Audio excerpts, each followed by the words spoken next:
Ghost investigation. Here's my new shirt. I'm John Rasmus. I want to tell you a little story about a guy named Dr. Fian, who died in 1591. And Dr. Fian was a school teacher, educated man. But the locals had a witch hunt, and they said, you know, this person's a witch, this person's a witch, that person's a witch. In the case of Dr. John Fian, he actually was and admitted to having a pact with the devil. Now, of course, maybe people are going to say, of course he admitted that because he didn't like the torture, he didn't want to die, right? This is how the story goes, and this story is, in Scotland, considered to be authentic, genuine. Not something someone typed in a Wikipedia entry, but you can source it back to Charles Dickens' book, where he collected stories, true stories, and shared them. Charles Dickens' book, Volume 7. And you can see it on Google Books. Dr. Fian was in a court of law setting, and he admitted that he did engage in sorcery, and he admitted he could make people go insane with a certain enchantment. And that was one of the powers he had with the deal he made with the devil. And to prove this, he enchanted, I guess, a young man, maybe in his own school that he taught, and he could make this young man go insane for an hour straight. And the kid was bouncing off the walls after Dr. Fian did the enchantment in the court of law setting. Dr. Fian said, you know, I'm going to be a Christian, I'm not going to do this stuff anymore. He was sent to a jail cell, and at night, the devil appeared to him, fully in black, with a black robe, everything in black, holding a white wand. Kind of a striking image, all black, just a white wand. And the devil said, hey, you better continue this contract, this deal we have, and continue your honorable, dutiful service to me, and continue to enchant people and use this sorcery. You made a deal. And Dr. John Fian said, no, get behind me, Satan. I'm done with that. And Satan, or the devil, or this spirit, it's described as a spirit, broke the white wand in anger and disappeared, literally vanished. And that night, Dr. John Fian was scared. The devil actually, I left this out, said, when you're dead, you're mine. It's kind of an important detail. So it scared him.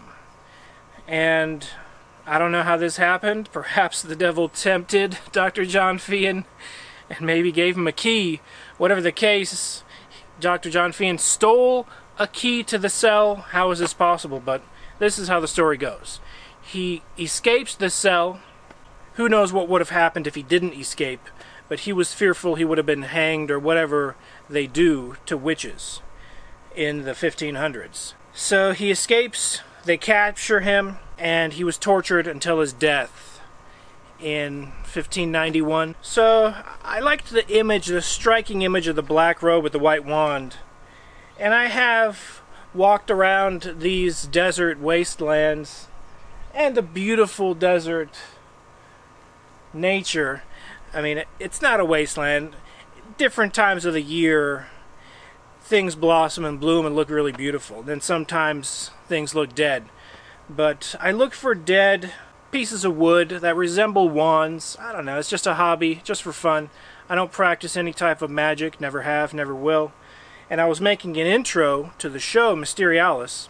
And just to let you know, ghost investigation most definitely is right now in the prominent spotlight of the show, but there is going to be Mysterialis Occult book review, Mysterialis UFO investigation, whatever the case. I'm going to change it up.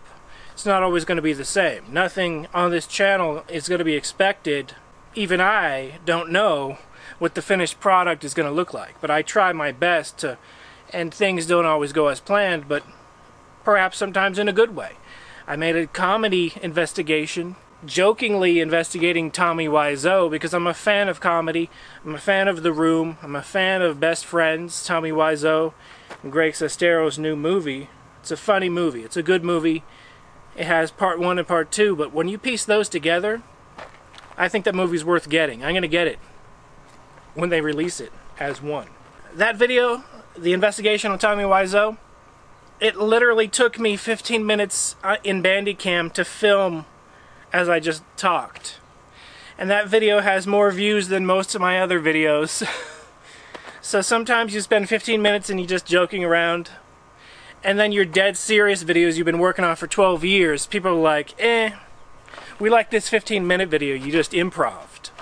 So things don't go according to plan. But let me show you the white wand. Here we have a lizard just chilling right here. This lizard's like, what's up? I'm not gonna bother you, lizard, don't worry about it.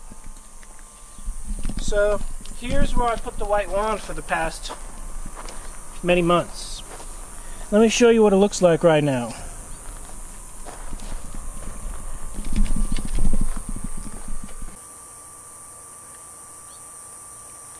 This is the wand which I cut from what looked like a dead tree that was on its side with the roots popping out, all dried up.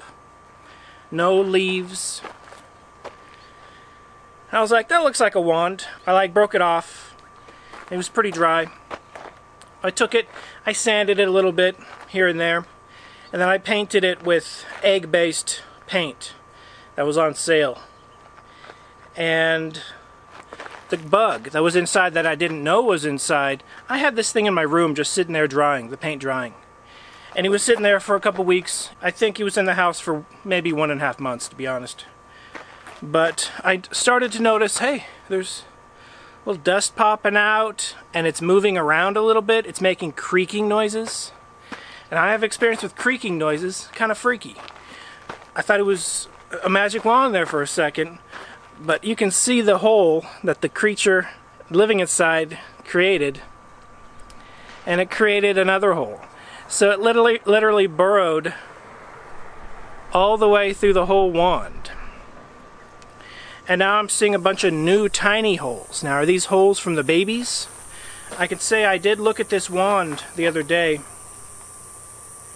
and I did see the creature inside. I saw it right next to this hole. I saw it sitting next to it. Now, it looked like a sort of a beetle that was gray and elongated. At first I thought maybe it's a termite. I don't know if that was a different bug that just walked inside, but I think it was the bug. So it's some type of desert beetle type creature that the eggs are laid and then they burrow inside wood and they kind of just eat it and they live off of it. And I'm surprised it was able to live like 2 months, 3 months. I later put it in the garage. It lived like 4 months without water. And then I took it out here. It's been under this tree for about 2 months. So it has rained, and I'm sure it was relieved to get some water. And at this point, I'm still not going to cover up the holes. I'm not going to repaint it. I was waiting for the bugs to leave, but this might be a permanent home. You can see this dust coming out.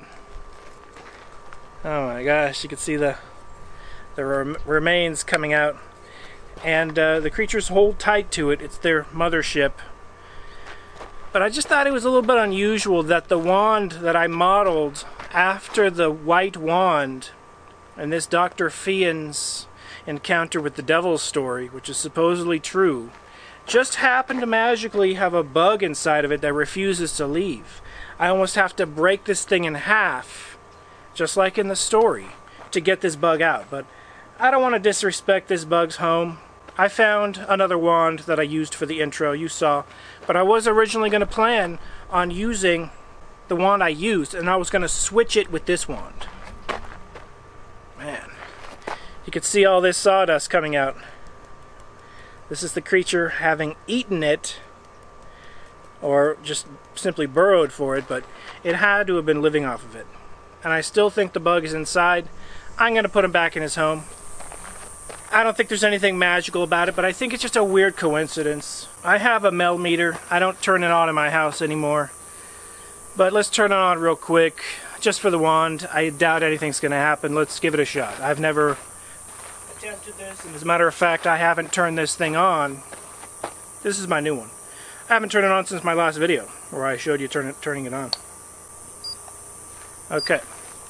So I just turned it on. Hopefully it's not too glaring. It is 104 degrees outside. 104. Wow. And it's 0.0. Here's the wand. Just curious to see. And there's just not good shadow. It's hard to read. But there doesn't appear to be anything unusual or strange. Sometimes the Ghost Adventures guy will have a haunted object at his museum and he'll put this near it and he'll get readings off of it, but nah, 0.0. Not gonna dig any further than that. And that's just my hand when I'm pushing the button too hard. Setting the device off. It's a very sensitive device. I'm going to continue to investigate ghosts. I'm going to put this back over where I found it under the tree. Maybe one day it'll be abandoned and I'll be able to repaint it and use it in a new intro. New episodes coming soon, new shows coming soon. Spirits are real, spirits exist. My next video I'm just going to create really quickly. I made a meme on ghosts existing. Really quick, just going to throw that out there, and nothing's going to stop me from being motivated to throw 15-minute videos out there every now and then, because my Tell Me Why Zo video, over 200,000 views. A video I worked on for a year straight, 200 views, or 300 views, 400, 500, 600 views, 1,000 views. I don't do it for the views, but the disproportionate effort on how long it takes to make a video does get frustrating. And new episodes coming soon. I hope the air conditioner wasn't too loud. I'm using my new Rode microphone so I don't have to edit the volume. But if the volume isn't perfect, it's because I'm not using my lapel mic. Check out my Teespring page. I just got this shipped to me. Next time I get one shipped, I'm going to open it up so you can see what it looks like. This is actually screen printed on. It's pretty nice, pretty high quality. This is a new design, Ghost Investigation. Looks a little bit generic because, you know, other ghost investigators can use it if they want. But it most definitely is the Mysterialis Ghost Investigation logo, which is going to evolve. I'm going to make a different version of this. But get it while you can. I think it's a pretty cool design. I'm going to be going in July to Los Angeles, and I think I'm going to be going to the old Ripley's Believe It or Not. I can't not. Now that the Ghost Adventures went there, I've passed that Ripley's Believe It or Not easily 500 times. I never went in because I said how much? They're like 20 bucks. And from the outside it looks like a very small building. It looks like you're going to walk through 3 rooms for $20. 3 rooms seems too small. But now that I've been able to see the inside on the Ghost Adventures episode, it's pretty cool. It's bigger than I thought. They have a mummy's foot. They have some ritual skulls and masks and a tiki god type pain god with nails in it, which was supposedly haunted. Zach Bagans had one of these. He put near like a samurai sword or some type of ceremonial sword, which looked like a Japanese sword, and it spiked pretty big. I doubt they're going to allow me to bring this in, but I am going to try to like record audio for EVPs. Maybe they'll say no. I know Zach Bagans' museum specifically says no photos, no cameras, no audio recording equipment, no recording EVPs specifically. I could see why Zach does that, but if I had a museum that was haunted, I'd say go for it. Take all the photos you can and you want. Take all the EVP. The more data, the better.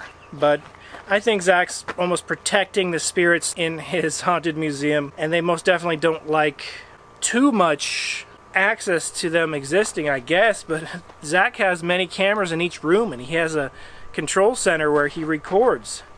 And he does see stuff move on its own occasionally. Stay tuned. More episodes coming soon. Going back to the Pirate House, 1820s, outskirts of a little forest area in the middle of nowhere, a place spirits are most definitely attracted to. I've noticed that before I applied it in action, but it is a fact. Spirits inhabit places that are uninhabited by humans. They like buildings that are abandoned, but be safe. Safely investigate these things legally. The pirate house, you can legally walk up there. There's even a path with signs. But you can't go inside, there are locks on the doors. But you can still investigate it, that's what I'm going to do. I know for a fact a spirit lives in one of the buildings there. There are 2 houses there. And I was surprised, but I wasn't surprised at the same time. I wasn't scared because I've had contact with spirits. Sounds crazy to people that have not had contact with spirits, but after you have, you get used to it. It becomes normal. Ghosts exist. I wouldn't have started this ghost investigation chapter of the Mysterialis show, of the evolution of my channel, if ghosts didn't exist. If I didn't know of a surety. They watch us all the time. They can see us. We can't see them, but they fade in and out. Tiny things I can tell you. I'll save it for future videos. Until next time, this has been John Rasmus with Mysterialis Ghost Investigation. Be seeing you.